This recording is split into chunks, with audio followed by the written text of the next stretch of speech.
Tudo bem, amigo cafeicultor? Que tal trabalhar até 11 horas e deixar a tarde livre para seus colaboradores? É meio impossível, não é mesmo? Não dá conta do serviço. E se eu te disser que tem um cafeicultor no sul de Minas que faz isso e tá tendo muito sucesso? E o principal, com produtividade e lucratividade. E esse vai ser o assunto do nosso No Pé do Café de hoje.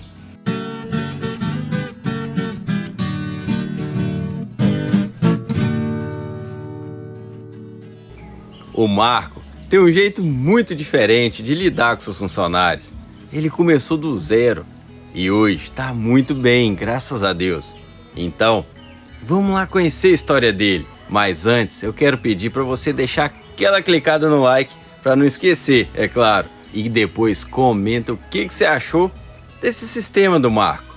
E quem foi lá representar o No Pé do Café foi o André, que vai trazer essa história muito interessante pra gente. Fala aí, André! Fala, Brinatti, beleza? Hoje a gente está aqui em Bitura de Minas com um cafeicultor de sucesso, como você disse, que é o Marco Antônio de Oliveira. E a gente vai começar por um talhão da propriedade dele, que é um talhão que tem 31 anos e nunca produziu bem, por incrível que pareça. Marco, me explica essa história. Olha, isso aqui é de admirar, mas essa qualidade de café que foi plantada, ela não se deu bem aqui na região nossa. Isso aqui é um mundo novo, Acaiá. Quando a gente plantou essa lavoura, a gente buscou as mudas e o viverista falou para nós, leva pelo menos 1000 pés desse café para vocês verem que espetáculo. E a gente plantou, né, plantando separado aqui, e a outra lavoura, a mesma idade, 31 anos, sempre um espetáculo de produção. Mas esse 1000 pés aqui nunca produziu. 31 anos com uma produção bem ruim. Mas por que eu continuei com ela 31 anos e não arranquei, não cortei? Rapaz, a hora que chegava na hora de florada, ela estava a coisa mais linda do mundo. Aí eu olhava e falei, não, esse ano ela dá a produção. Esse ano vai ser um espetáculo. Quando vê, dava flor e não pegava. Mais um ano perdido. Então foi 31 anos, mas eu nunca desisti porque dava um dó, rapaz, de cortar uma lavoura como essa aqui, né, de um porte desse, uma boniteza. Eu falei, um dia vai dar certo, né? E o resultado tá aqui, veio esse ano. Olha para você ver, é um espetáculo de café. Acho que foi um ano com um pouco mais de seca, ela madurou, né? Eu acho que é a única explicação que tem. E eu já tinha feito de tudo nela, ponhei o que falava, fiz trato diferenciado, ela ficava muito bonita, mas não tinha jeito, não dava. Então, mas aí, ó, esse ano, ó, é coisa linda, né? Então tá aí a recompensa, né? Se fosse um talhão inteiro, você teria desistido? Olha, é um caso a pensar, né? E eu comecei com 27 pés de café, né? E eu nunca desisti com 27 pés, né? Eu acho que se fosse um talhão inteiro, mas eu tivesse mais café, eu acho que eu ainda ia insistir um pouco. Então, amigo cafeicultor, agora a gente está aqui na casa do Marco. E eu tive conversando com o Marco aqui e ele me contou que quando ele começou a vida dele, né, quando ele se casou com 21 anos, Marco? 21 anos. E a esposa com 15. Com 15.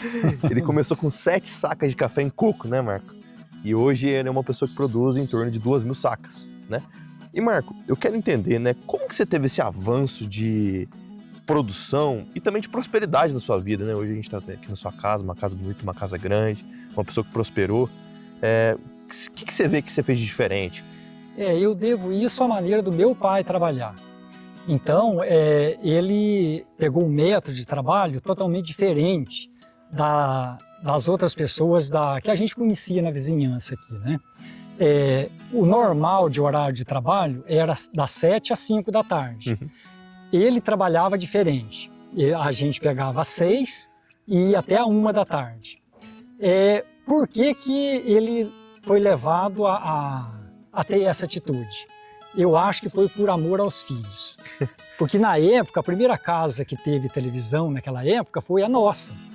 Então, naquela época, aquilo pra gente era uma maravilha, né? Eu lembro que eu tinha lá uns 10, 11 anos, passava o filme do Tarzan, então aquilo parecia que você ia explodir se você não assistisse aquilo, né? Então, o que aconteceu? Ele percebendo isso, então o que ele fez? Ele conversando com a gente, falou, a gente vai mais cedo e a gente volta mais cedo. o trabalho vai render e a gente vai poder ter lazer ao mesmo tempo, né? Então o que a gente fazia? A gente ia cedo para a roça, bem cedo, trabalhava bem animado. Então 1h da tarde a gente vinha embora, a gente ia, era uma usina aquela vez, a gente ligava a usina para energia, né? Uhum. E aí a gente assistia aqueles programas que para a gente era maravilhoso, né? Então a gente começou nessa questão, aproveitar o horário. Então a gente trabalhava com prazer, era um prazer trabalhar ali, porque você sabia que depois do trabalho você tinha recompensa, né? Uhum. Então aquilo começou sendo muito fundamental. E aquilo a gente na família, a gente deu sequência nisso, porque todas as famílias trabalhavam em horário diferente. Mas a nossa família trabalhava nesse horário reduzido. Só que o nosso rendimento era um dos melhores rendimentos que tinha, usando menos tempo, mas trabalhando mais animado. Como que você lida com os seus funcionários, com os seus colaboradores, ou como você gosta de chamar, parceiros? De primeiro, na roça, era muita gente. No nosso bairro aqui da Forquilha, o que acontecia? Tinha um campo de bola bem grande. E todo dia à tardezinha, quase todo dia à tardezinha, as pessoas iam lá treinar, brincar de bola. Não tinha como todo mundo entrar de tanta gente que tinha, certo? Então dividia em 2 grupos, um grupo brincava um pouco, outro grupo brincava outro pouco. Hoje, nem campo tem mais. O porquê dessa questão? Então, é que não teve incentivo para as pessoas continuarem na roça, no meu ponto de vista, certo? Uhum. Porque é um trabalho mais duro, e então as pessoas começaram a ir para a cidade. Eu quero um trabalho mais fácil, vou para a cidade. E a roça ficou sem gente. Então, por isso, hoje a gente tem esse problema da falta de mão de obra. Não é o meu caso. Por que não é o meu caso? Eu não tenho problema de falta de mão de obra, porque eu trabalho diferente com meus empregados. Eu trato eles de maneira igual, dou oportunidade para todo mundo e a questão de horário, né? Nós trabalhávamos das 7 à 1, hoje a gente trabalha das 6 às 11.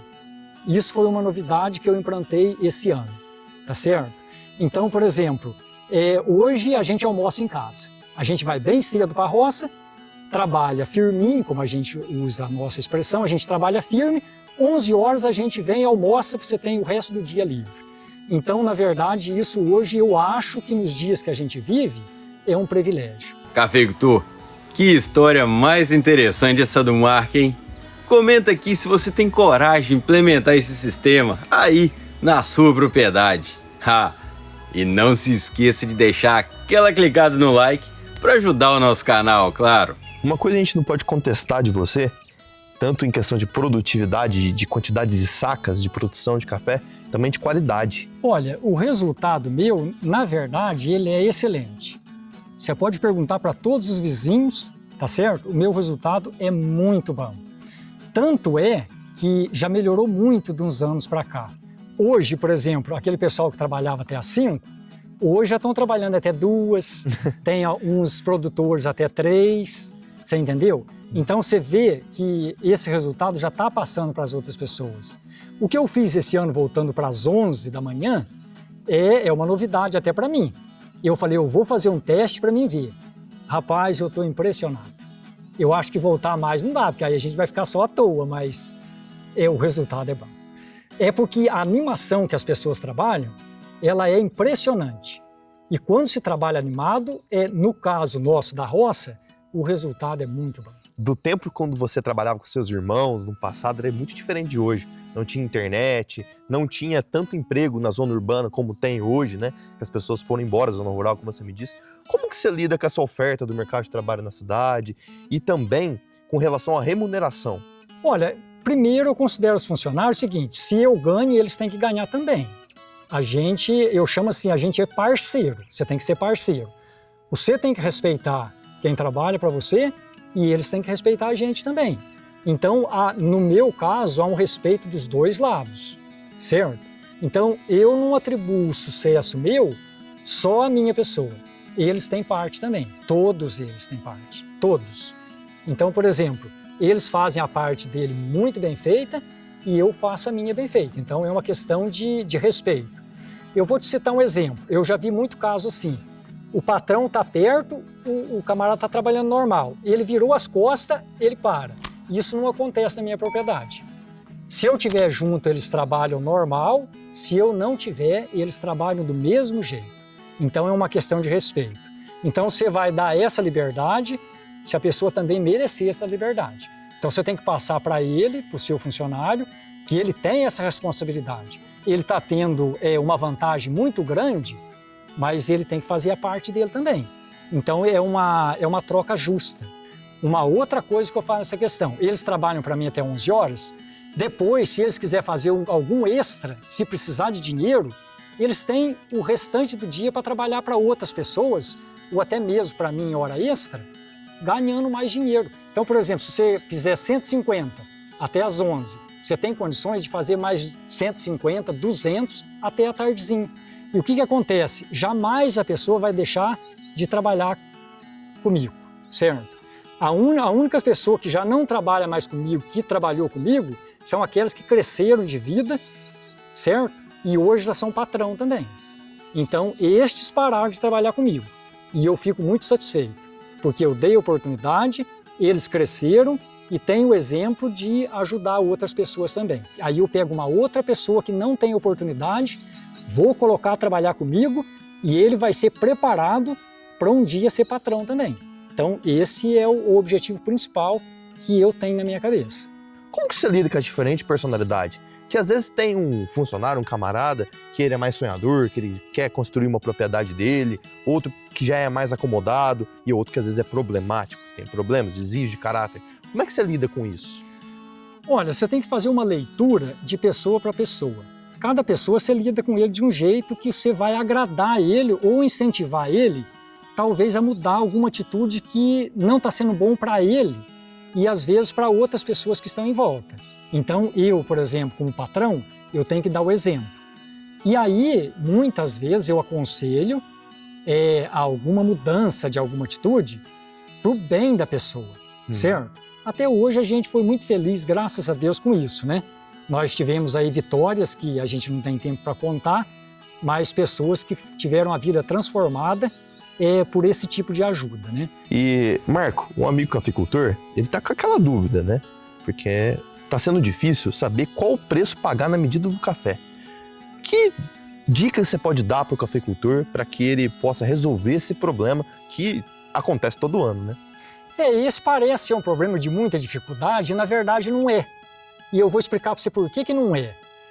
Veja bem, é um ano que vai ter especulação, tá certo? Mas veja bem, você que é consciente, você não pode ir pela especulação, você tem que ir pela realidade. O que eu paguei o ano passado? O ano passado eu paguei R$25 a medida, tá certo? Aí alguém perguntou para mim esse ano você está enrolado. Eu falei, mas por quê? E agora, que preço você vai pagar a medida? Eu falei, quanto que subiu o café? Mais ou menos 70%? Você joga 70% acima do valor que você pagou ano passado. Então, por exemplo, R$25 o ano passado, pagaria o que esse ano? 34, 35? Está resolvido o problema. Faz muito sentido. Só que você está falando de uma questão de um equilíbrio, né? De uma média. Mas e aquele vizinho que às vezes ele percebe que o bom apanhador, o bom funcionário que está para você, ele quer atrair aquele funcionário, ele percebe que aquele funcionário quer atrair, pagando mais, pagando uma porcentagem maior. Olha, a questão de concorrência a gente sempre vai ter. É claro que tem alguns casos que extrapolam. Às vezes a pessoa tem um pedacinho de nada lá e ele quer sair logo, aí ele joga um preço alto. Mas veja bem, os trabalhadores também, eles são inteligentes também. Eles sabem que aquilo vai durar pouco, você entendeu? Então ele não vai sair de um lugar que ele vai ter o serviço por muito tempo para ir para um lugar que é uma coisa muito passageira, você entendeu? Então as pessoas estão cada vez mais espertas nesse caso. Eu já vou no máximo que eu posso pagar, certo? Então eu já faço a conta, eu falei até essa altura eu posso ir. Dessa altura para frente eu não posso ir, porque se eu for, eu vou ter prejuízo. Se eu tiver prejuízo, eu não vou me manter e nem eles vão manter também. Então eu tenho que pensar não só na minha pessoa, mas num grupo. Quanto tem ganhado hoje um funcionário seu na colheita do café? Olha, hoje é o seguinte, um bom funcionário com um rendimento bom, Na colheita, eu já vi gente hoje, nessa panha que vem agora, ele vai tirar R$1.000 por dia. Nossa. Pra você ter uma ideia. E isso é um funcionário diferenciado. O normal esse ano, a pessoa não vai ganhar menos do que R$350, 400 por dia. Isso é normal, tá certo? Então vejam bem, a questão de falar que a roça é ruim, isso é mito. Sabe por quê? Veja bem, o trabalho na roça, tem muito trabalho na roça que é muito mais fácil que muito trabalho que as pessoas fazem na cidade. Eu já vi pessoas trabalhando em fornos de firma aí que aquilo é um inferno. Você entendeu? Um servente pedreiro, por exemplo, trabalhar em cima de uma laje, lá naquele calor, é pior do que na roça. Muito pior. E existem outros serviços ainda piores. Além do mais, é o seguinte, na roça, você está trabalhando com tranquilidade. Você não tem muitos tipos de preocupação que você tem na cidade, por exemplo. Certo? Então, na verdade, é o seguinte, tem muito ganho que a pessoa não nota. Mas a roça, na verdade, ela é prazerosa. Tá certo? E eu acho que hoje, muita gente que está na roça, na cidade, se viesse para a roça, ele teria uma vida não só financeira muito melhor, mas uma vida mentalmente muito mais sadia. Por exemplo, eu estou com 57 anos. Eu sempre tive uma saúde excelente, nem gripe me dá. Você entendeu? Então eu tenho esse privilégio. Por quê? Porque eu mexo. Eu trabalho junto com meus camaradas, então, veja bem, isso é saúde. Nunca tive problema mental, nada. Como que o produtor dessa nossa região, ou do Brasil todo, no sentido geral, é um problema geral, ele pode fazer para atrair trabalhadores para o campo? Na verdade, o marketing na questão rural, ele é muito fraco. Tinha que haver campanhas trazendo a realidade da roça. Você entendeu? Principalmente nessa região nossa, que ela é manual. A região que é manual, ela dá muito emprego. Então, aí é o seguinte, a visão das pessoas vão para grandes fazendas que são maquinadas. Uma fazenda enorme, uma fazenda grande hoje, talvez não tenha os funcionários que eu tenho. A minha propriedade é uma propriedade pequena e eu tenho várias pessoas que trabalham comigo, diretamente. Porque é lugar que tem muita mão de obra e bem remunerado. E um lugar ótimo para se viver. Você acha que é difícil formar uma pessoa que a vida toda trabalhou na zona urbana, vir para a zona rural? Você acha que é difícil formar uma pessoa para trabalhar junto com você, por exemplo? Eu já vi funcionário meu, no primeiro dia, ele sendo um trabalhador de ponta. Nossa. No primeiro dia. Existem sim algumas pessoas que têm alguma dificuldade, mas eu vou falar para você que não vai mais do que uma semana. Você faz algum tipo de treinamento com eles? Ou é no dia a dia mesmo que você vai orientando? Eu nunca tive uma pessoa que começou a trabalhar para mim sem que ele visse eu primeiro panhar um pé de café. Eu panho o pé de café para ele ver. Eu falo, você vai fazer desse jeito aqui. É claro que ele vai pegar, talvez ele vai ter uma dificuldade inicial, mas ele já tem aquela noção, você entendeu? E aí, com o passar do tempo, ele vai pegando o jeito, né? Porque realmente, se você judiar da planta, no próximo ano você tem uma quebra de produção enorme. Então, essa é uma questão fundamental. Então, aí está muito no dono do café. O dono do café, ele tem que orientar a pessoa, porque quanto melhor ele cuidar da planta esse ano, o ano que vem ele vai ganhar mais dinheiro. Não é só o produtor. Por exemplo, se ele cuidou bem da planta, o ano que vem ela vai responder bem, ela vai estar carregada. Ela estando carregada, você vai ter uma boa produção o ano que vem para você panhar. Você não vai estar panhando um café com pouca produção, você vai estar panhando um café com boa produção de novo. Então você tem que passar essa visão. Quanto mais eu cuidar, melhor vai ser no futuro. Para os dois lados.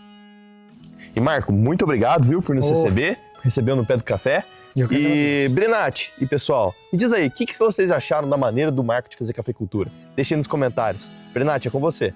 A cafeicultura é diferenciada por causa disso, não é mesmo? Quanta história, quanta experiência, quanta coisa boa a gente encontra por aqui. E o No Pé do Café, ele tá aqui justamente para isso, para mostrar essa e outras histórias para você.